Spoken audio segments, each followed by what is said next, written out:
Full Moon sale காலை 9 மணியிலிருந்து இரவு 12 மணி வரை ஜூலை 29 ஒரு நாள் மட்டும். பழனி கோவில் மடத்திற்கு சொந்தமான 100 கோடி நிலத்தை மோசடியாக பத்திரப்பதிவு செய்த வழக்கில் தலைமறைவான நிலையில் 3 பேர் இன்று கைது செய்யப்பட்டிருப்பதாக அண்மை தகவல் கிடைக்கப்பட்டிருக்கிறது. விவரங்களோடு இணைகிறார் எம்முடைய செய்தியாளர் ராஜேந்திரன். கைது செய்யப்பட்டவர்கள் யார் யார், எதன் அடிப்படையில் இவர்கள் கைது செய்யப்பட்டிருக்கிறார்கள், முழு விவரங்கள் என்ன?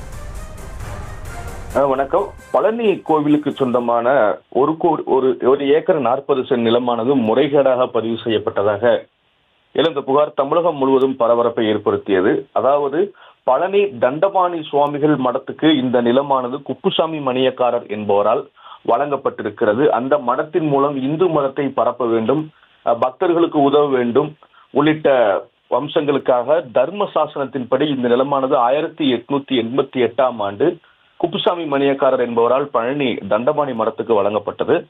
இந்த நிலத்தை தான் மோசடியாக கோயில் நிலங்கள் மோசடியாக பதிவு செய்ததாக புகார் எழுந்தது. தமிழகம் முழுவதும் பலத்த அதிர்வலைகளை ஏற்படுத்தியது. இது தொடர்பாக பழனி கோவில் நிலங்கள் பிரிவு கண்காணிப்பாளர் முருகானந்தம் அளித்த புகாரின் பேரில் இந்த நிலத்தை ஒரு நாள் விடுமுறையில் முறைகேடாக பதிவு செய்து கொடுத்த ஜஸ்டின் மணிகண்டன், போலி அறக்கட்டளை பிரமுகர் முருகதாஸ் உள்ளிட்ட 4 பேர் மீது பழனி அடிவாரம் போலீசார் விசாரணை மேற்கொண்டனர்.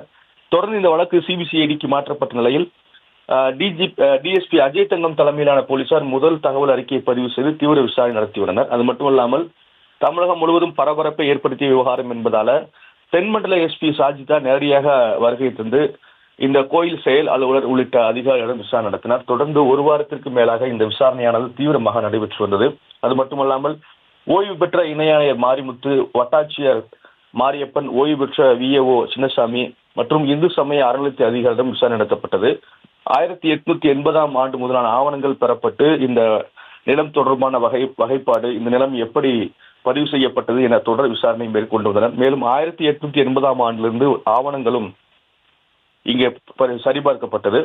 இது மட்டுமல்லாமல் நேற்று முன்தினமும் இந்த நிலத்தை முறைகேடாக பதிவு செய்த சார் பதிவாளர் ஜஸ்டின் மணிகண்டனம் சிபிசிஐடி அதிகாரிகள் அந்த திண்டுக்கல் அலுவலகத்தில் வைத்து விசாரணை நடத்தினர். தென்மண்டல எஸ்பி சாஜிதா இவர்களிடம் விசாரணை நடத்தியிருந்தார். இந்த வழக்கில் அதிரடி திருப்பமாக தற்போது கைது நடவடிக்கையானது எடுக்கப்பட்டிருக்கிறது. மொத்தம் 3 பேர் இந்த வழக்கில் கைது செய்யப்பட்டிருக்கிறார்கள். திருப்பூர் மாவட்டம் மணத்தக்குளம் தாலுகாவைச் சேர்ந்த காளிமுத்து என்பவன் மகன் வெள்ளத்துறை 60 வயதானவர் கைது செய்யப்பட்டிருக்கிறார். இவர் நிலத்தை வாங்கியவர் என்பது குறிப்பிடத்தக்கது. மறுபுறம் விழுப்புரம் மாவட்டம் சாலமேடு காமராஜ் நகர் 2வது குறுக்கு தெருவைச் சேர்ந்த தண்டபாணி ஐயா என்பவரின் மகன் முருகதாஸ் என்பவரும் கைது செய்யப்பட்டிருக்கிறார். இவர்தான் போலி அறக்கட்டளையை ஏற்படுத்தி, அதாவது தண்டபாணி மடத்தின் வாரிசுதாரன் நான் தான் என கூறி இந்த நிலத்தை விற்றவர் என்பது குறிப்பிடத்தக்கது. அது மட்டுமல்ல திண்டுக்கல் மாவட்டம் பழனி தாலுகாவுக்குட்பட்ட ஏசிஎஸ்சி பகுதியைச் சேர்ந்த சாகுல் ஹமீர் என்பவரின் மகன் அன்வர்தீன் என்பவரும் கைது செய்யப்பட்டிருக்கிறார். இவர்தான் சாட்சி கையெழுத்திட்டதாக தற்போது முதற்கட்ட தகவல்கள் தெரிவிக்கின்றன. மற்றபடி வெள்ளத்துறை மற்றும் முருகதாஸ் ஆகியோர் இந்த நிலத்தை வாங்கி விற்றவர்கள். இது மட்டுமல்லாமல் இந்த இடத்தை வாங்கிய சேதுபதி என்பவர் தலைமறைவாக இருக்கிறார். குறிப்பாக இந்த வழக்கில் முக்கிய குற்றவாளிகளில் ஒருவராக சொல்லப்படும் ஜஸ்டின் மணிகண்டன் இதுவரை கைது செய்யப்படவில்லை என்பது குறிப்பிடத்தக்கது. அவர் சென்னை உயர்நீதிமன்ற மதுரை கிளையில் முன்ஜாமீன் பெறப்பட்டிருப்பதால் 2 முறை விசாரணைக்கு மட்டும் ஆஜராகியிருக்கிறார். அவர் இன்னும் கைது செய்யப்படவில்லை. ஒருவேளை இவர்கள் கைது செய்யப்பட்டு இவர்கள் பெறப்பட்டுள்ள வாக்குமூலங்கள் மற்றும் ஆவணங்களை காண்பித்து உயர்நீதிமன்ற மதுரை கிளையில் அவருக்கு வழங்கப்பட்ட முன்ஜாமீனை ரத்து செய்ய வேண்டும், அவரை கைது செய்துதான் நாங்கள் விசாரிக்க வேண்டும் என சிபிசிஐடி போலீசார் கேட்டுக்கொண்டால் அந்த முன்ஜாமீன் ரத்து செய்யப்படுவதற்கான வாய்ப்பு இருக்கிறது. மேலும் இந்த வழக்கில் தற்போது சேதுபதி என்பவர் தொடர்ந்து தலைமறைவாக இருக்கிறார். அதாவது அவரும் நிலத்தை வாங்கியவர் என்பது குறிப்பிடத்தக்கது.